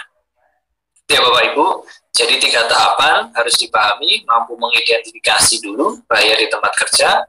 Setelah mampu mengidentifikasi, Bapak Ibu mampu untuk menilai resikonya. Setelah dinilai resiko, Bapak Ibu mampu mengklasifikasikan resiko. Oh ternyata resiko itu masuk ke dalam klasifikasi bahaya resiko tinggi, sehingga ini wajib untuk segera dilakukan perbaikan dan lain sebagainya. Dan semua itu harus kita identifikasi dan kita kendalikan. Kemudian langkah keempat, Bapak dan juga Ibu, itu wajib mampu untuk mengendalikan resiko dan melakukan perbaikan segera. Nah, beberapa hal yang perlu diperhatikan Bapak dan juga Ibu melakukan perbaikan dan pengendalian itu harus disesuaikan dengan hierarki kontrol. Ya, hierarki kontrol pengendalian risiko. Ada beberapa referensi sumber, ya, ini harus kita sesuaikan, ya, hierarki pengendaliannya dalam tata laksana proses pengendalian bahaya ataupun risiko yang telah terdeteksi tadi. Mulai dari eliminasi, substitusi, sampai ke penggunaan alat pelindung diri. Yang paling efektif yang mana? Yang paling efektif adalah dengan rekayasa engineering, ya, eliminasi substitusi. Nah, eliminasi substitusi ini yang paling efektif untuk dilakukan. Ya, ketika eliminasi tidak bisa dilakukan, maka kita ganti dengan hierarki pengendalian yang lain, substitusi dan lain sebagainya sampai dengan APD. Nah, ketika ada bahaya yang teridentifikasi, ya sebagai pengawas operasional kita harus memitigasi dengan detail. Bagaimana langkah eliminasi yang perlu kita lakukan, perlu atau tidak. Ketika eliminasi tidak bisa, kita lanjutkan dengan langkah pengendalian yang lain, yaitu substitusi, mengganti bahaya menjadi bahaya yang lebih rendah nilai resikonya, engineering control sampai ke PPE. Jadi tidak serta-merta ketika ada bahaya muncul teridentifikasi langsung diberikan PPE atau APD itu bisa menyelesaikan. Ya, jadi sesuai dengan yang paling efektif hierarki pengendalian resiko, mulai dari eliminasi. Yang paling tidak efektif adalah alat pelindung diri. Dari 3 parameter yang tadi disampaikan, ya, mulai dari probability, severity, dan frekuensi. Nah, eliminasi ini mampu untuk, ya, dikategorikan sebagai yang paling efektif karena mampu untuk menurunkan baik itu nilai probability atau frekuensi. Dan yang PPE ini kenapa dikategorikan paling tidak efektif, karena penggunaan APD ini hanya mampu mengurangi nilai resiko pada parameter severity saja, keparahan. sedangkan frekuensi dan kemungkinan itu tetap. Ya, sebagai salah satu contoh, ketika saya menggunakan helm dan ada rekan kerja kita tidak menggunakan helm, sama-sama melakukan pekerjaan di bawah, ada material terjatuh dari atas misalkan, dari ketinggian batu bata, saya yang menggunakan APD helm, keparahannya akan lebih rendah daripada rekan saya yang tidak menggunakan helm. Tetapi untuk frekuensi dan kemungkinannya sama, akan tetap ada kemungkinan dan frekuensi bahaya itu muncul. Tetapi keparahannya hanya yang berbeda. Yang menggunakan APD tidak akan parah cederanya, ya yang tidak menggunakan APD akan lebih parah, yang menggunakan APD keparahannya akan lebih kecil, seperti itu. Maka hierarki pengendalian yang paling efektif mulai dari eliminasi, substitusi sampai ke PPE. Baik Bapak Ibu, hierarki ini sudah tertuang juga ke dalam Kepdikjen 185 tahun 2019. Ini tentang juknis SMKP Minerba, mulai dari rekayasa engineering, administrasi, legal requirement, book practice, sampai ke APD. Sama ya, beberapa referensi yang digunakan nasional ataupun internasional, hierarki pengendaliannya adalah serupa.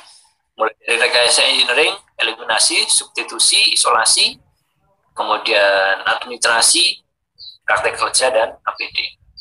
Nah, kita lihat Bapak dan juga Ibu bagaimana tata kelolanya.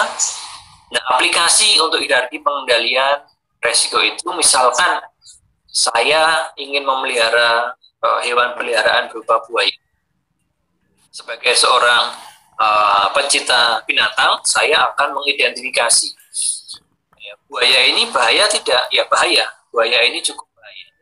Ketika saya ada interaksi dengan buaya ini akan beresiko. Saya bisa digigit, bahkan saya bisa dimakan. Ya, ini perlu kita pahami dulu konteks mengidentifikasinya. Nah, dari identifikasi ini kita melakukan evaluasi. Buaya bisa menimbulkan cedera berat sampai meninggal. Setelah kita melakukan evaluasi, ya ada daya dan juga resiko yang muncul di sana, maka sebagai pencinta binatang dan pencinta buaya misalkan, saya akan melakukan pengendalian. Supaya apa? Supaya buaya ini tetap bisa saya pelihara dengan baik, tetapi faktor keamanan dan keselamatan saya tetap bisa terjaga. Selanjutnya saya bisa melakukan apa? Saya melakukan hierarki beberapa pengendalian. Kita eliminasi. Apakah dengan eliminasi, ya, membunuh buaya, menyelesaikan masalah? Iya. Eliminasi itu bisa menghilangkan semua nilai resiko, baik itu probability, severity, ataupun ke frekuensi. Itu bisa kita kurangi nilai resikonya dengan eliminasi. Namun ketika kita membunuh buaya, itu tidak menyelesaikan masalah, karena saya ingin tetap memelihara buaya. Seperti itu. Nah, kalau eliminasi tidak bisa kita lakukan, kita substitusi. Apakah bisa buaya tadi diganti dengan binatang peliharaan lainnya yang memiliki nilai resiko lebih rendah? Bisa saja saya ganti dengan kucing, tapi saya tidak mau, saya tetap memelihara buaya. Eliminasi dan substitusi ini kurang sesuai nih kita gunakan untuk proses pengendalian. Maka kita lakukan pengendalian yang lain. Dan isolasi, ya, buaya ditempatkan di tempat tersendiri, dikurung, diasingkan, dikandangkan jauh dari aktivitas manusia. Ini bisa, sehingga antara interaksi dengan manusia dan buaya tadi itu tidak ada, sehingga faktor keselamatan dan keamanan si pemelihara tetap bisa terjaga. Itu untuk isolasi. Kemudian administrasi dan legal, ya, jika perlu ada juga pengendalian yang lainnya dengan penambahan rambu informasi. Awas ada buaya, ya, hewan binatang buas. Ya. Dengan adanya rambu informasi itu, orang yang datang, yang mendekati itu juga akan berhati-hati. Jangan sampai si orang tadi, ya, itu akan bersinggungan langsung dengan buaya dan menghasilkan resiko yang besar, tergigit atau bisa termakan. Dengan praktek kerja, apakah buaya bisa dilatih supaya tidak memaksa manusia? Kalaupun bisa, alangkah lebih baik kita bisa masukkan, ya, dengan mendidik, dengan melatih, dengan mengurangi faktor resiko dari buaya itu menjadi binatang peliharaan yang bersahabat dengan manusia gitu. Ini dengan praktek kerja membiasakan dengan manusia, kemudian sehingga binatang itu menjadi binatang yang tidak buas dan binatang peliharaan yang bisa kita kendalikan. Kemudian yang terakhir adalah dengan APD. Pengawas, ya selain tadi dilakukan pengendalian wajib memakai kelengkapan pelindung diri yang baik ketika bersinggungan langsung dengan binatang peliharaan tadi, si buaya. Ini beberapa aplikasi untuk kontrol pengendalian bahaya, pengendalian risiko yang ada di tempat kerja kita sesuai dengan hierarki. Jadi sebagai seorang pengawas operasional, Bapak dan juga Ibu, ini diharapkan bisa menjalankan pengendalian sesuai dengan hierarki pengendalian risiko yang ada di tempat kerja. Rekayasa engineering, kemudian administrasi legal, work practice, dan juga APD. Nah, selanjutnya Bapak Ibu setelah melakukan pengendalian, tindakan itu ya dilakukan tindakan perbaikan segera supaya bahaya-bahaya yang ada tadi tidak akan berinteraksi dengan bahaya yang lainnya, menimbulkan resiko dan berdampak pada suatu kerugian atau kecelakaan.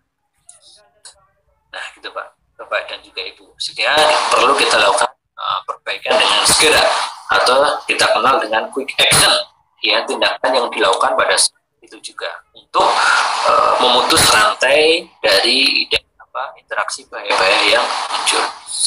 Contohnya adalah bahaya merokok di dekat penimbunan solar, itu bahaya. Resikonya adalah kebakaran.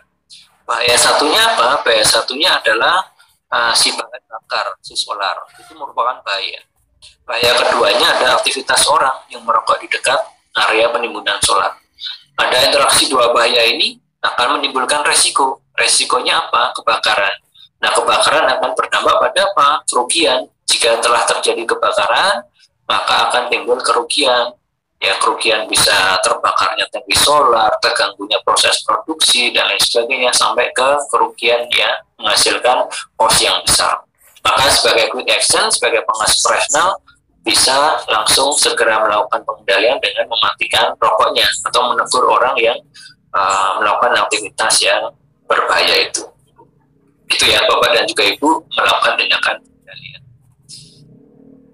Nah, hal ini sudah terangkum Bapak dan juga Ibu dalam Yellow Card. Ya, Yellow Card ini sebenarnya IPPR level 1 yang dijalankan oleh pengawas operasional dan semua karyawan HPU dan HPM. Ketika Bapak Ibu menjalankan partisipasi Yellow Card, ya, artinya Bapak Ibu mempunyai kepedulian partisipasi untuk bisa melakukan identifikasi bahaya, kemudian Bapak Ibu bisa menilai ya resikonya, bisa mengklasifikasikan resikonya A, B, dan C. Bapak Ibu juga bisa melakukan tindakan pengendalian dan perbaikan segera. Nah, ini Bapak Ibu sudah berpartisipasi sebagai seorang pengawas operasional yang bertanggung jawab. Ya, Bapak Ibu ketika membuat Yellow Card, berarti Bapak Ibu juga sudah terpenuhi ya tugas tanggung jawabnya melakukan pemeriksaan, inspeksi, dan pengujian, serta menyusun, membuat, mendokumentasikan hasil inspeksi, pemeriksaan, dan pengujian. Nah, sekaligus sebagai tanggung jawab, Bapak Ibu sudah memenuhi tugas tanggung jawab sebagai pengawas operasional, yaitu tanggung gugat, accountability, fungsi pengawasan yang terukur, melakukan IPPR di tempat kerja dengan IPPR Yellow Card ini. Nah, Bapak Ibu, tetapi permasalahan yang ada, lingkungan dan kondisi selalu dinamis, cara kerja mesin dan bahan baru ini juga selalu ada. Nah, mengapa IPPR ini berkelanjutan, terus-menerus kita jalankan, terus-menerus kita evaluasi, kita perbaharui, ya, kita kendalikan, karena semuanya di tempat kerja kita serba dinamis. Itu penggunaan cara kerja baru, metode, bahan, unit, peralatan, bahkan orang baru, jabatan baru yang sebelumnya belum pernah melakukan pekerjaan itu di tempat yang baru, ini juga akan berdampak pada resiko yang besar terjadinya suatu kecelakaan. Maka kita perlu melakukan IPPR yang berkelanjutan. Demikian Bapak Ibu, ada beberapa hal yang perlu dipahami. Yang pertama adalah mengidentifikasi bahaya resiko, itu perlu kita lakukan. Ketika Bapak Ibu mengidentifikasi bahaya dan resiko, artinya Bapak Ibu bisa menjalankan itu dengan baik, ya, mengenali bahaya dan resiko, mengidentifikasi. Setelah itu mampu untuk menilai apakah bahaya dan resiko tadi memiliki nilai resiko yang tinggi, nilai resiko yang rendah. Ya, ini sebagai alat bantu manajemen untuk melakukan pengelolaan tahap selanjutnya. Ketika sudah mampu melakukan penilaian resiko, Bapak Ibu tadi mengklasifikasikan resikonya. Ya, apakah masuk ke dalam klasifikasi bahaya kritis, sedang, besar, kemudian sedang ataupun rendah. Setelah mengklasifikasikan, Bapak Ibu mampu mengendalikan dan melakukan perbaikan segera. Demikian Bapak Ibu, sampai sini dipahami 4 kriteria unjuk kerja ya, dalam 1 unit kompetensi BPR sesuai dengan standar kompetensi kerja khusus. Ini dipahami. Ketika dipahami dan dijalankan, Bapak Ibu berarti sudah menjalankan fungsi kepengawasan dengan baik, dan unit kompetensi ini dinyatakan kompeten ketika Bapak Ibu bisa menjalankan ini dengan sebaik-baiknya. Demikian Bapak Ibu, ada hal yang ingin didiskusikan, kami kembalikan ke MC Mbak Ita. Ya, Muncul Mbak Ita. Sudah Pak. What is risk management and why is it important? Risk management is an important tool to identify hazards, assess risk, and implement measures to control or minimize risk. Why do we need risk management? Every worker has a right to go home safe and healthy every day. We can prevent all injuries and ill health at work. Companies with proper risk management practices also enjoy higher productivity, improved staff morale, and better corporate image.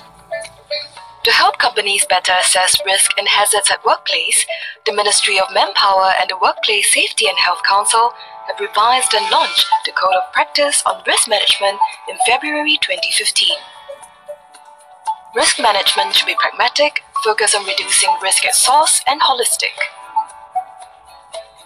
A pragmatic approach to risk management involves identifying all hazards that may arise from work, evaluating the risk, and adopting the right control measures which are suitable and compatible to the work processes or environment. All workers need to understand the hazards they face in their work activities. Therefore, it is important to communicate all information on the identified hazards and their corresponding risk controls to employees. Employers should regularly review the risk assessment with employees' input during committee meetings and ensure that control measures are implemented on ground. Risk management is also about reducing risk at source. What does that mean? It means finding the appropriate risk control method to reduce risk in the work you do.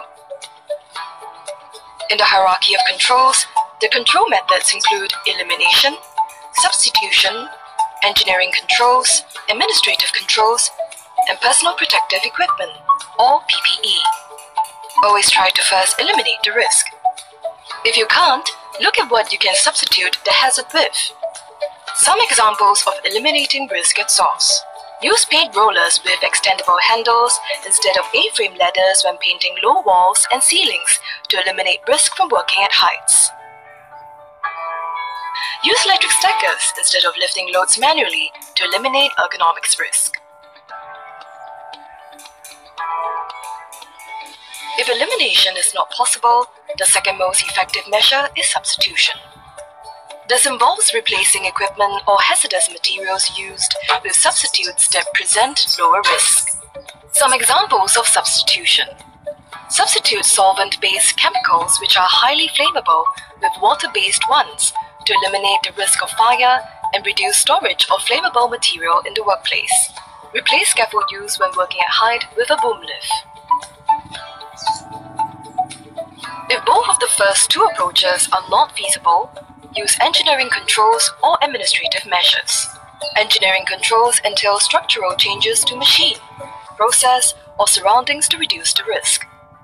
For example, carry out spray painting in a spray booth to reduce chemical exposure. Use acoustic enclosure for machines to reduce noise exposure to surrounding workers. Administrative controls includes measures such as safe work procedures and design of job tasks, training of workers, and constant hazard communication to reduce risk. Provide workers with sufficient breaks between work tasks or job rotation to reduce exposure to risk at work. After considering elimination, substitution, engineering controls, and administrative controls, determine the appropriate PPE to address residue risks. Use of personal protective equipment is the last line of defense against hazards. Finally, we should take a holistic approach to risk management. This means considering individual, job, and organizational factors that can compromise the worker's ability to work safely. Individual factors look at a worker's health conditions, which are important to assess if he is suitable for the job. Job factors address conditions of the workplace, equipment, and design. Organizational factors focus on the work culture, workload, and training of workers. Taking a holistic approach in risk management also means looking at not just safety hazards, but health hazards resulting from exposure to noise, chemicals, and ergonomics risk factors. This is especially important for individuals who have pre-existing health conditions. Together, we can prevent all injuries and ill health at work. For more information, visit the Workplace Safety and Health Council website.